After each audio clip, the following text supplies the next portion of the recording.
केंद्रीय शिक्षण मंत्री धर्मेंद्र प्रधान यांच्या राजीनाम्याच्या मागणीनंतर आता राज्याचे मंत्री दादा भुसे यांच्या राजीनाम्याची देखील मागणी जोर धरू लागली आहे। युवक काँग्रेसनं दादा भुसे यांना 7 दिवसांचं अल्टिमेटम दिलेलं असून या कालावधीत राजीनामा न दिल्यास त्यांच्या नाशिकमधील घरापासून आंदोलनाची सुरुवात करण्यात येणार असल्याचा इशारा हा युवक काँग्रेसकडून देण्यात आला आहे।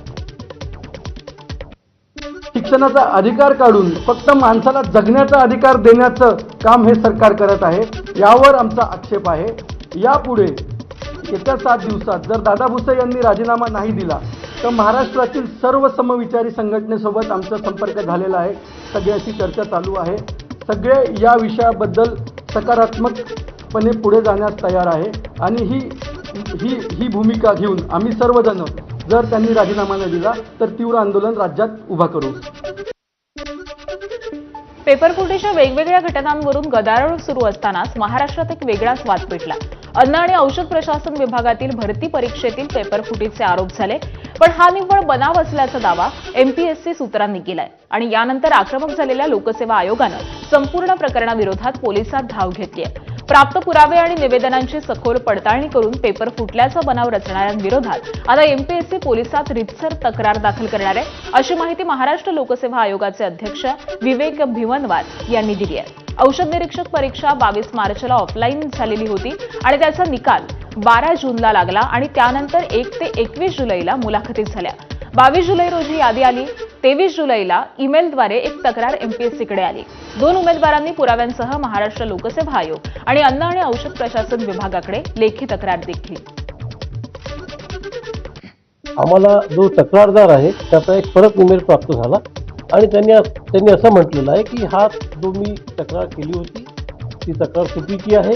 प्रत्यक्षात एक जो उमेदवार आहे, जो उमेदवार या परीक्षेमध्ये सिलेक्ट होऊ शकला नाही आणि त्याला वाटलं की ही परीक्षा एक 12-14 वर्षांनी झालेली आहे, आता पुढची 10-12 वर्ष परीक्षा होणार नाही आहे, त्यामुळे आपण या सध्याच्या जर आपण अशी तक्रार केली तर कदाचित ही परीक्षा रद्द होईल आणि फेरपरीक्षा होईल, म्हणून मी अशी तक्रार केलेली आहे। मी अशी तक्रार माझी वापस घेतो। आता मी या संदर्भामध्ये पोलिसांमध्ये तक्रार सादर करतो आहे। यामध्ये पोलीस तपास जो काही करतील त्याच्यातनं जे काही निष्पन्न होईल त्या आधारे आम्ही निश्चित कारवाई करू।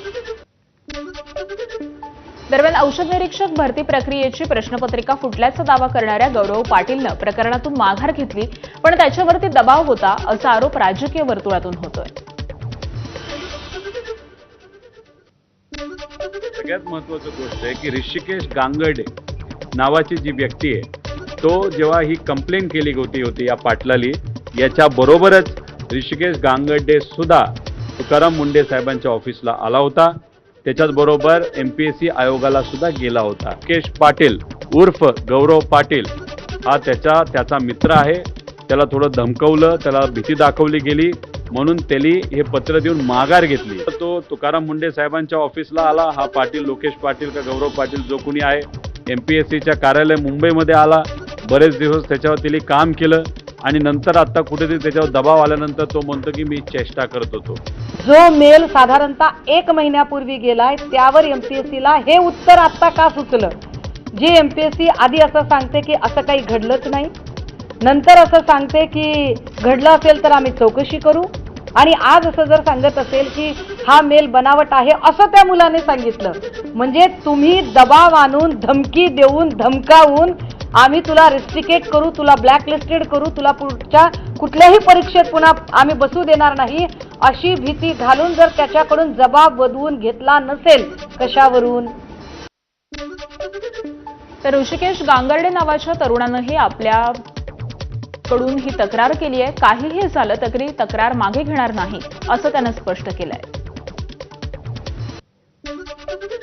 जवळजवळ 50 ते 60 हजार विद्यार्थ्यांनी परीक्षा दिली आहे। तर मग आमची मागणी होती की कोणत्या मार्क्सचे, म्हणजे त्यांचे मार्क्स माहीत नाहीत, आम्हाला दिले आमचे मार्क्स माहीत नाहीत, मग कोणत्या बेसिसवर त्यांना सिलेक्ट केले असा मी व्हिडिओ बनवला होता। 22 मार्चच्या अगोदर 2 दिवस अगोदरच फुटलेला होता आणि आपण त्याने आपल्याला ते फोटो सेंड केले, पाहिलं। मूळ प्रश्नपत्रिकेतील 90 प्रश्न ह्या त्या गेस्ट पेपरमधील 200 क्वेश्चनपैकी आलेले आहेत। त्यांचे ऑप्शन सुद्धा सेम आहेत। एमपीएससीच्या औषध निरीक्षक परीक्षेच्या कथित पेपरफुटी प्रकरणावरून राष्ट्रवादी काँग्रेस शरदचंद्र पवार पक्षाचे आमदार रोहित पवार यांनी आक्रमक भूमिका घेतली आहे। पेपरफुटीचा आरोप करत त्यांनी पत्रकार परिषद घेतली आणि या प्रकरणाची सखोल चौकशी करण्याची मागणी केली। याच पार्श्वभूमीवरती त्यांनी एफडीए आयुक्त तुकाराम मुंढेंची भेट घेतली। यावेळी त्यांनी सखोल चौकशीची मागणी केली आहे। कोणाकडनं तरी दबाव 100% आणला गेला आहे। याच्या आधी जेव्हा आयोगाशी काही विद्यार्थी बोलण्यासाठी गेले, त्यांनी त्यांना डायरेक्ट सांगितलं, जर तुम्ही वेगळ्या पद्धतीची काही तक्रार करत असाल, वेगळंच काही भूमिका घेणार असेल तर तुमच्यावर आम्ही कारवाई करू, अशी सुद्धा अप्रत्यक्षपणे धमकी दिली असं आम्हाला कळतंय। आता याच्याच बरोबर आपण जर बघितलं आणि हे आम्हाला कोणाकडनं कळलं तर एक व्यक्ती जो या लोकेश पाटलाच्या संपर्कात काही दिवसांपूर्वी होता, लोकेश पाटलालीच सांगितलं की अशी आम्हाला धमकी दिली आणि लोकेश पाटीलच आता माघार घेत असतील आणि ऋषिकेश गांगर्डेंनी स्पष्टपणे आज त्याच्या व्हिडिओमध्ये सांगितलेलं आहे की लोकेश पाटलावर नाही तर गौरव पाटलावर तिथं दबाव आहे। त्यामुळे दबाव कोणतरी 100% तिथं टाकतंय।